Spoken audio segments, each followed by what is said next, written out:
donc li ma fi taxaw tey di wax c'est que suñu xol a tooy suñu rongoñ tuuru na lu ko tuur nag mooy le manque de respect des autorités et de la DSCOS de venir déguerpir des gens waaw di ñu ñëw déguerpir fu ñuy liggéey fii nga xam ne ñoo fi nekk 349 nit ñoo fi yëngu ay jigéen ak ay góor di dugal chiffre d'affaires bu 70 millions ci état Sénégal par mois 840 millions l'année muy presque 1 milliard donc ñooñu tey boo leen ñëwee fekk fu ñuy liggéey nga am ay projet d'assainissement ñun ñëpp ñooy état da ngay woote ñu toog ñu réunion ñun lépp lu ñuy liggéey dañ ko tënk ci ministère de l'élevage suñuy rapport suñuy recensement suñuy effectif yëpp mi ngi niveau au service des départements de l'élevage donc je pense que tey bu ñu woowoo respecté ñu bu dee dañ ñu respecté le préfet daf ñuy recevoir en audience woo les services de la DSCOS woo comment les services départementaux de l'élevage ñu waxtaan ci li nga xam woo waa APIX parce que dégg naa waa APIX ñëw nañ fi tam di xoqatal nit yi ñun kenn mënuñu xoqatal waa APIX bu ñu fi ñëwee ils savent bien que balaa ngay def liggéey y a un plan de masse booy présenté et je pense que c'est un devoir pour que waa APIX ñu toog ak ñun ñëpp ñu waxtaan bu dee nag dafa am ay dampaay yi nga xam ne état bi da ko prévoir pour jox ko ñi nga xam ne ñi ngi yëngu ci élevage porcin ak ñi nga xam ne dañ leen di jéem a jàppale tegaat leen ci beneen site nañu toog waxtaan nañu lii dampaay la ñu prévoir pour yéen site de localisation bii la ñu trouvé fii boo leen fi demee mun ngeen développer seen port te nag nañ ko teg ci këyit parce que dëkk bi booy liggéey nag na nga teg lépp ci këyit na nga teg lépp ci yoon. boo leen déglee sama discours man dama ko mus a wax lii yëpp ñuy wax nii yëpp ñun présenté nañu lépp lu ñu soxla à l'État du Sénégal présenté nañ leen document yëpp Aminata Mbengue Ndiaye bu mu fiy nekk ministre rapport yëpp lañ ko jox rapport mooy ñaata nit ñoo fi yëngu lan mooy seen sono lan mooy seen problème lan mooy problème suuf bi nekk fi parce que suuf bi nekk fi bu ñu laajtee mairie bi dafa ne carrément le maire man je le prends à témoin maire bi dafa ne depuis bu mu fi nekkee fii la màggee depuis bu mu fi nekkee ba tey musul gis nit bu fi ñëw présenté ko këyit ne ko suuf bi moo fi moom te service domanial mi musuñu ñëw ba gis këyit Aminata Mbengue Ndiaye jël benn disposition nañu bu dee suuf bi état Sénégal moo ko moom dinañ ko jël jox ko ñii di yëngu mbaam et puis jéem a moderniser seen activité bu dee nag commune bi moo ko moom ñun dañuy waxtaan ak commune bi jox leen mais bu dee benn nit naka ko moom ñu dañuy dem gis nit boobu état bi jënd suuf bi si nit ki jox leen ko ñu moderniser seen activité donc je pense que état bu jëlee engagement yooyu ba ne da koy def war na toog encore ak ñun nañu finalement lii laa bëgg def. donc maa ngi koy wax nee naa leen 349 acteurs ñoo fi nekk ay jigéen ak ay góor di dugal 70 millions par mois chiffre d'affaires di équivalent 840 millions de nos francs CFA presque 1 milliard. te loolu buntu Pikine kese moo def filière dafa ngadd gis nga mairie bi ngeen di toog mairie bi tey war ñu ginnaaw daw moment yi nga xam ne dañ ko soxla chaque fin du mois dafay jël si chaque acteur bu fi nekk 2000 francs de taxe communale pendant plus de 20 ans mu ngi koy jël. te fii mooy daralu mbaam xuux. te fii mooy daralu mbaam xuux mooy maanaam fora mbaam xuux nu fora nag amee fii mooy fora mbaam xuux donc mbaam yi fi nekk bu leen dara nax région Fatick lay jógee région Thiès région Kaolack région Diourbel maanaam ay jigéen ak ay góor ay pères de famille di dundal seeni famille jël mbaam yooyu jaay ko ñu fi nekk ñii jël ko fii di ko def embouche porcine di ko dundal 1 mois 2 mois jaayaat ko les restaurants les personnes les familles ñëpp même les Chinois viennent ici pour acheter. bon vous savez que lu mu lay wax rek man awma problème ak DSCOS man si caserne la màggee xam naa gendarmerie xam naa loi DSCOS liggéeyam lay def mais nag ñun kenn duñu tiital kenn duñu fitnal kenn duñu xoqatal duñu ay tapet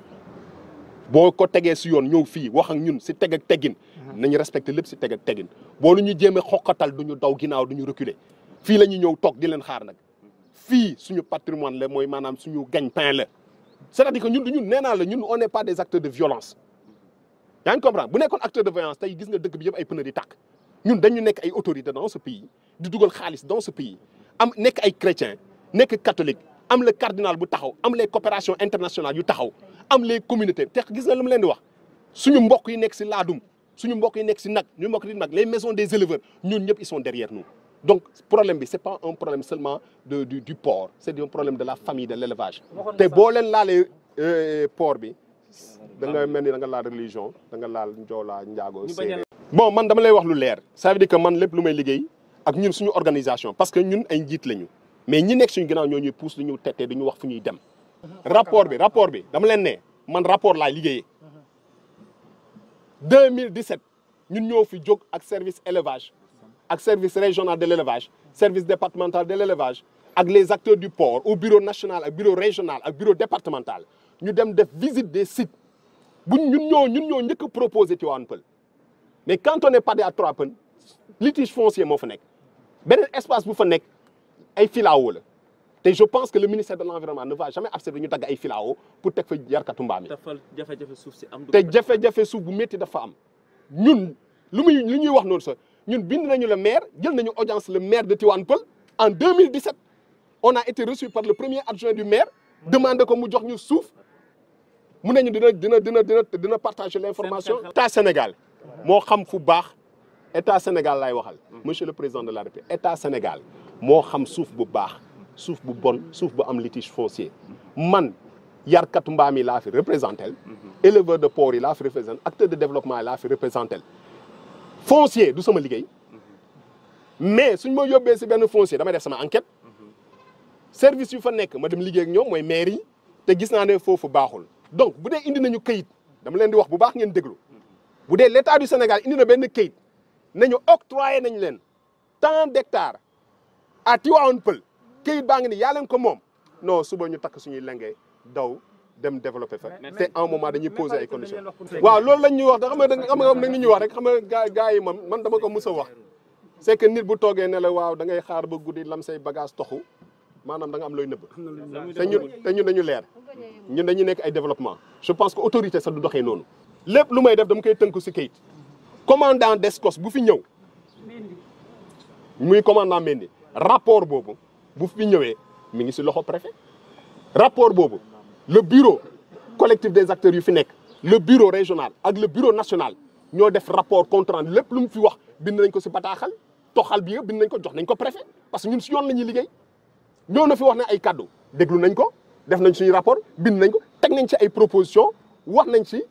teg nañ ci ay documents ba pare leeral ko bind lettre audience préfet xanaa ku bëggul liggéey si yoon mooy def loolu donc monsieur le préfet lettre mi ngi sa bureau ça a été déchargé jour bi ngeen envoyé Descos donc man la ma lay ñaan monsieur le préfet yow yaay représenté état bi si domaine territoire départemental s'il vous plaît vous n'avez pas amu leen affaire ak ay sàcckat ni ay sare ay acteurs de développement nag et je pense que képp ku ñu fi xokkatal je pense que képp ku fi jéem a toroxal nit ñi ëllëg tu rendras des comptes da ngay rendre compte le président de la République parce que le président de la République journée nationale élevage bii passé dafa ne thème bi lan la autosuffisance en viande pour l'emploi des jeunes ak emploi des femmes donc jigéen ñi di fi nekk di daan seen doole di dundal 3490 personnes duñu nangu te gis nga problème bi nag mi ngi law parce que ni ngeen di tooñee noonu la ñu tooñee Bignona Grand Yoff fu nga xam ne ils font 180 millions de chiffre d'affaires 2 milliards par an te c'est le seul marché de porc noonu la ñu toroxalee waa Diamaguène suñu femmes yi nekk foofu di élever porc noonu la ñu nekk di toroxal dem ba maa ngi jot information président représentant ñi nga xam ne ñoo nekk Guédiawaye ñu ne encore direction de l'environnement dañ leen bëgg tëbal maanaam j'ai l'impression que gars yi bëggatuñu nit yi lekk yàpp mbaam ci Sénégal te loolu du fi am yàpp boobu moo gën a sax ci Sénégal maa ko wax daf fiy am dañ koy yar fii dañ koy jaay parce que c'est la famille de l'élevage. man suñu nakari xol mooy li ñu liggéey nii ndax man bi may nekk fii sama yaay moo fa nekkoon ma doon jànk ba jur doom ba jur ay sët ba si tey nga toog ba benn bés nit ñëw ne la da ngay jóg fii daan na gendarmerie bu nekk buñ ma woowee damay dem tàggu si mairie mu ne ma boo demee nga ne leen man maa la fa teg ba tey mairie daf ñoo fecc couleur yi mais waaw daf ñoo wan gannaaw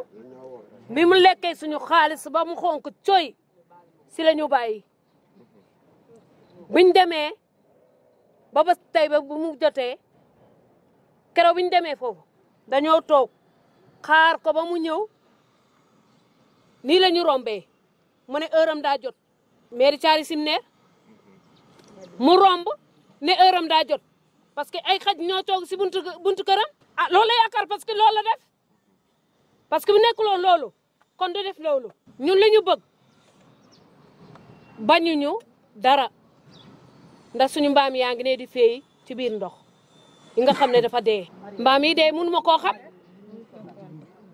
mbaam yi dee mënu ma koo xam. mais da ngay xool parc yi ñu daanal ni yëpp rek ay mbaam yaa ngi ci biir kii bi mu ñëwee fii commandant lan la ñu wax dafa ñëw ne. ñoo amal place Tivaouane Peulh même jour boobu mu ne si ëllëg sax